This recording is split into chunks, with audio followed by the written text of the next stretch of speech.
kepada saya penasihat hukumnya mengatakan bahwa yang dibawa Pak Jokowi ke Polda Metro itu adalah ijazah asli yang tidak dilaminating dan siap untuk diperiksa termasuk laboratorium forensik. Komentar Anda gimana? Bagus, ya memang harus. Dan kalau saya boleh menyarankan ya, kita harus tunjuk laboratorium forensik yang netral dan independen. Dalam konteks ini menurut Mas Roy ya gimana? Mungkin Singapura.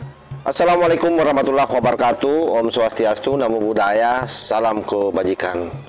Sahabat-sahabat dimanapun juga berada, hari ini hari Jumat sahabat, dimana kita tahu ini adalah merupakan hari yang istimewa, tidak saja untuk seluruh umat Islam, tapi juga untuk para penegak hukum. Kadang-kadang hari Jumat itu membuat satu kejutan, di mana hampir rata-rata tersangka yang dianggap bebal itu ditetapkan pada hari Jumat. Dan ini kita tunggu-tunggu ini, seperti apa sikap Polda Metro Jaya terhadap kasus Roy Suryo atau Panci bersama dengan konco-konconya. Video di awal yang saya cuplikan itu adalah bukti betapa ngeyelnya Roy Suryo tidak percaya terhadap lembaga kepolisian Republik Indonesia. Jadi termasuk Puslapor, Polri, dia tidak percaya. Makanya dia baru yakin bahwa ijazah Pak Jokowi itu asli kalau diperiksa katanya di laboratorium uji forensik yang ada di Singapura. Luar biasa Roy Suryo ini. Padahal dia selalu diundang oleh pihak kepolisian sebagai saksi ahli dalam bidang telematika. Betapa orang ini sangat tidak menghargai lembaga-lembaga yang biasa menggunakan dirinya. Kurang ajar kan dia ini. Nah, ada satu tokoh muda itu rupanya sudah pernah mempermalukan Roy Panci terkait soal ijazah Pak Jokowi ketika dia dimintai agar berkomentar soal ijazah palsu. Dan komentar anak muda yang begitu dahsyat ini itu mempermalukan betul Panci. Kenapa? Karena starting pointnya hanya satu. Ketika UGM katanya sudah mengakui ijazah itu, mau dibawa kemanapun itu tetap asli kalau UGM mengatakan itu asli. Nah, bagaimana videonya? Ini kita simak secara bersama-sama. Kedepannya mau gimana Pak Jokowi kalah di pengadilan itu nggak mungkin orang UGM-nya bilang itu asli. Kenapa isu ini yang harus dinaiki? Pak simulasikan. Lu bayangin deh pengadilannya nanti nih Pak Jokowi ditanya ijazahnya. Lalu Pak Jokowi ijazahnya palsu atau asli? Asli. UGM asli nggak yang ngeluarin? Asli. Selesai. Sesimpel itu. Sampai nggak bang masih ada peluang itu, yang penting ada foto aslinya diuji forensik ke Singapura. Ngapain? Ngapain? Oh, misal kalau di Singapura keluar, wah ini hasilnya palsu. OGM-nya bilang asli kok. Kemana? Ini saya diprotes mas. Kenapa diam soal ijazah palsu? Kedepannya mau gimana Pak Jokowi kalah di pengadilan itu nggak mungkin orang UGM-nya bilang itu asli. Kenapa isu ini yang harus dinaikin?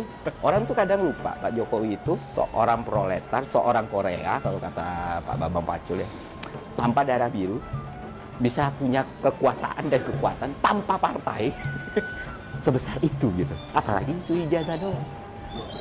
2 periode. Saya sampai simulasikan. Lu bayangin deh pengadilannya nanti nih Pak Jokowi ditanya ijazahnya. Lalu Pak Jokowi ijazahnya palsu atau asli? Asli. UGM asli nggak yang ngeluarin? Asli. Selesai. Sesimpel itu. Sampai nggak bang masih ada peluang itu, yang penting ada foto aslinya diuji forensik ke Singapura. Ngapain? Ngapain? Oh, misal kalau di Singapura keluar, wah ini hasilnya palsu. OGM-nya bilang asli kok. Kemana? Ya itulah hasilnya. Pada komentarnya pada wah mind blowing sekali. Lagi ngomen apa-apa, mandi dulu bang gitu. Gua nggak percaya malu gitu loh. Tampang lu orang susah gitu. Kita sih biasa, nggak apa-apa, santai aja. Emang aku jelek banget gini. Itu. Ruang publik kita hidupkan diskursus kritik mau sekeras-kerasnya itu oke, nggak masalah, respon nggak masalah, yang penting lu nggak buat kriminal aja, taati kaedahnya, jangan ambil hak orang lain, that's it. Oke, saya kira jelas ya. Itu adalah Peri Irwandi sahabat yang baru-baru saja ini membuat gempar TNI yang hampir saja dilaporkan ujaran kebencian, hasutan di media sosial gara-gara demo kemarin. Apa yang disampaikan oleh Peri Irwandi saya kira jelas ya.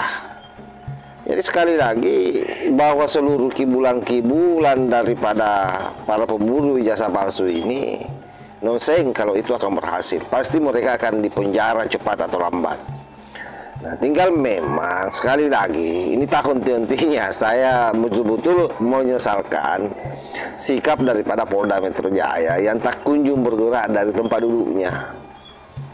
Seolah memang ini ada skenario besar di belakangnya, karena kita tahu semakin ke sini orang-orang ini semakin berani bahkan mendatangkan orang baru, orang lama yang tampil kembali setelah dicuci dosanya di penjara, yaitu Bambang Tri. Dan ironisnya karena Bambang Tri ini liar sekali narasinya. Bayangkan kalau katanya Pak Jokowi itu ijazah SD-nya palsu, betapa kurang ajarnya Bambang Tri. Nah, itu adalah efek daripada pembebasan bersyarat. Jadi bukannya kapok, malah semakin menjadi-jadi ya. Nah, apa gunanya pembinaan yang dilakukan di lapas? Apa gunanya pembebasan bersyarat kalau seperti itu modelnya? Jadi ini kan namanya ini patua-tuai, kurang ajar ini mereka semua, terutama Bambang Tri dan Roy Suryo ya, dengan Rismon. Oleh karena itu sahabat-sahabat sekalian, penyampaian daripada Peri Irwandi ini jelas-jelas sedikit pun tidak ada harapan bagi Panji CS untuk bisa memenangkan ini persoalan di pengadilan nanti. Karenanya pasal berlapis menanti. Yang kita sesalkan sekali lagi hanya satu. Kenapa pihak kepolisian Republik Indonesia sampai hari ini tidak bergerak? Maksudnya tidak mentersangkakan mereka. Saya curiga memang ada kekuatan besar di belakangnya yang bermain, yang kira-kira itu yang mengendalikan Pak Polisi. Tidak apa-apa kan kita berpikir seperti itu. Sama ketika mereka berpikir kepolisian atau Mabes Polri itu dikendalikan oleh Pak Jokowi. Jadi Polda Metro Jaya atau Kapolda baru ini dikendalikan oleh orang yang mempekerjakan Roy Suryo CS. Karena saya yakin Roy Suryo CS ini hanya pion. Tidak mungkin dia orang utama dalam situasi yang terjadi hari ini. Apalagi Rismon, kasihan, ini orang kampung yang masuk ke kota Jakarta yang hidupnya susah. Karena ternyata juga pecatan ASN, dosen. Wajarlah dipecat ya, karena istiganya juga kan dipertanyakan. Dan bahkan Roy Suryo sendiri kemana-mana bicara soal gampangnya membeli yang namanya ijazah itu. Jangan-jangan Rismon beli di website yang selalu diperlihatkan oleh Roy Suryo. Saya kira demikian sahabat, mudah-mudahan video dari Peri Irwandi ini memberikan edukasi kepada rakyat ya Indonesia agar jangan yakin lagi dengan apa yang disampaikan oleh Panji CS. Kenapa? Karena apa yang disampaikan oleh Peri Irwandi saya sepakat bahwa yang namanya ijazah itu karena dia dokumen analog, ketika yang mengeluarkan sudah mengatakan sah-sah itu tidak boleh ada yang mengatakan itu palsu, siapapun juga dia. Mau dibawa ke neraka, mau dibawa ke surga, sama saja hasilnya. Kalau yang mengeluarkan bilang asli, asli. Saya kira demikian. Wallahul muwaffiq ila aqwamit thariq. Wassalamualaikum warahmatullahi wabarakatuh.